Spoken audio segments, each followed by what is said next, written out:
Very good morning to all of you English language learners here in my channel. Students, we are learning English using different methods. There are three methods basically. The very first one is grammar translation method, wherein the mother tongue of the language learner is used while teaching. The teacher uses mother tongue of the language learners. जैसे कि कोई Hindi students हैं teacher के सामने, तो वो हिंदी का कोई टेक्स्ट लेगा, कोई स्टोरी टेलिंग का वो हेल्प ले सकते हैं कि स्टोरी पढ़ी जाएगी हिंदी में और फिर उसको ट्रांसलेट करेंगे. सेकंडली मेथड होता है डायरेक्ट मेथड. डायरेक्ट मेथड में ज़्यादातर जो टारगेट लैंग्वेज है, जैसे कि अभी हम इंग्लिश सीख रहे हैं यहाँ पर, तो इंग्लिश लैंग्वेज का ज़्यादा यूज़ किया जाएगा. इंग्लिश जितना ज़्यादा यूज़ होगा उतना स्टूडेंट्स इंग्लिश बोल पाएंगे. ऐसा इस डायरेक्ट मेथड का मीनिंग है. और एक कम्युनिकेटिव अप्रोच यानी जहाँ पर कम्युनिकेशन यानी कॉन्वर्सेशन पर ज़्यादा फोकस किया जाता है.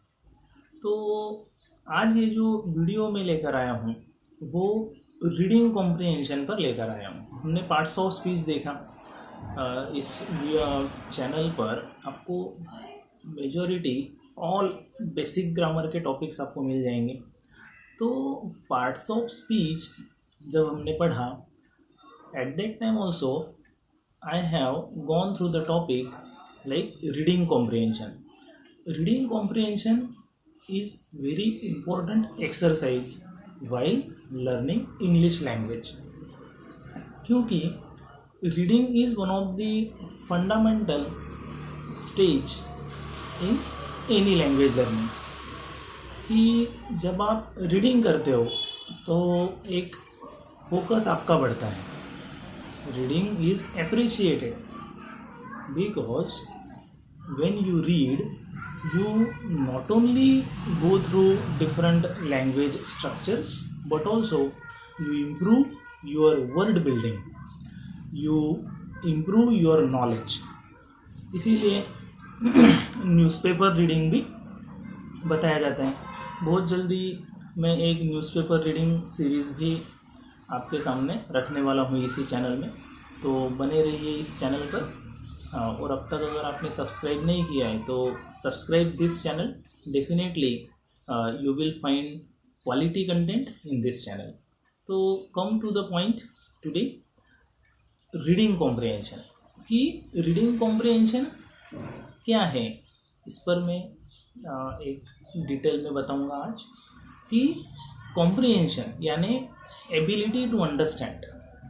Reading comprehension means you are reading certain passage and whether you understand the meaning of that passage or not, that is being checked in reading comprehension.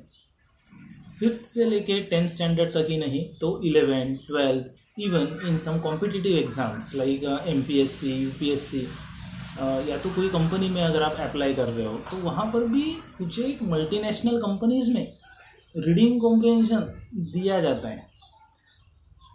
Once एक इंजीनियरिंग स्टूडेंट मेरे पास आया और वो मुझे बताने लगा कि सर मेरा ऐसा इस इंटरव्यू में मैंने फर्स्ट राउंड क्वालिफाई किया और फिर जब सेकंड राउंड आया तो उसमें एक टेस्ट दिया गया और उस टेस्ट में 2 पैसेजेस थे. तो one passage was very average but the another one was very difficult.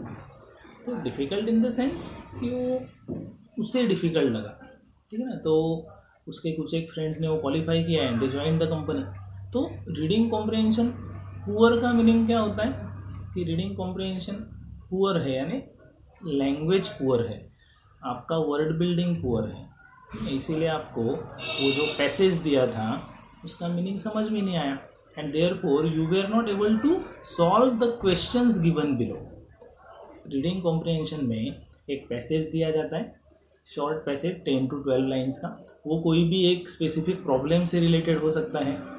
तो उसके नीचे फिर वो कुछ क्वेश्चंस देंगे, कुछ फैक्चुअल क्वेश्चंस दिए जाते हैं, जैसे कि जिसका आंसर बस आपको एक वर्ड में आप दे सकते हो. You have to find out the answers of those questions from the passage only. Sometimes personal response questions भी होते हैं कि इस पैसेज में आपको क्या समझ में आया, what is your actual understanding after reading this passage, what is the message given by the author. तो इसका आंसर आपको पैसेज में नहीं मिलेगा. या some of the theme, some of the points discussed by the author you will find, but you have to interpret it in your own words. तो इस तरीके से रीडिंग कॉम्प्रिहेंशन का मीनिंग होता है कि कोई पैसेज दिया है and the examiner wants to check your ability to understand the meaning of the passage. Means how is your language, when any specific language you want to train yourself in that language, then your reading aspect also should be good. ठीक है, आप बोल पा रहे हो, it's very good, but कभी कभी reading neglect करते हैं स्टूडेंट्स. और इसीलिए मैं हमेशा सजेस्ट करता हूँ कि read newspapers, read a magazine, और कुछ स्टोरी बुक्स होती है आसान. अगर आप बेसिक लेवल लर्नर हो तो कुछ शॉर्ट स्टोरीज़ पढ़ो. सुधा मूर्ति बहुत ही फेमस नॉवेलिस्ट हैं, इनके आप कुछ नॉवेल्स पढ़ो, you will find it very interesting. ठीक है, तो ये करने से क्या होगा, you will definitely improve your reading comprehension skill. और फिर ये रीडिंग कॉम्प्रिहेंशन स्किल आपको it will affect the other competency also. जैसे कि इससे आपका स्पीकिंग भी इम्प्रूव होगा क्योंकि आपका कंटेंट इम्प्रूव हो रहा है. When you are reading any book, any story, any newspaper, then you improve your overall understanding about the language, isn't it. तो रीडिंग ओके ये अदर स्किल से भी रिलेटेड है. Each and every skill like listening, speaking, reading, writing, all these 4 skills are interconnected. ठीक है, you cannot learn it in isolation. Isolation यानी एक एक स्किल आप नहीं ट्रेन कर सकते अपने आप को, आपको all these 4 skills पर फोकस करना पड़ेगा. ठीक, तो आज रीडिंग स्किल बहुत ही briefly but at the same time I have given you some important points as well. So while attending videos on this channel, though I am not using any PPTs, but whatever the content I am telling you, you can note it down. So I hope that you have understood what reading comprehension is. Thank you very much.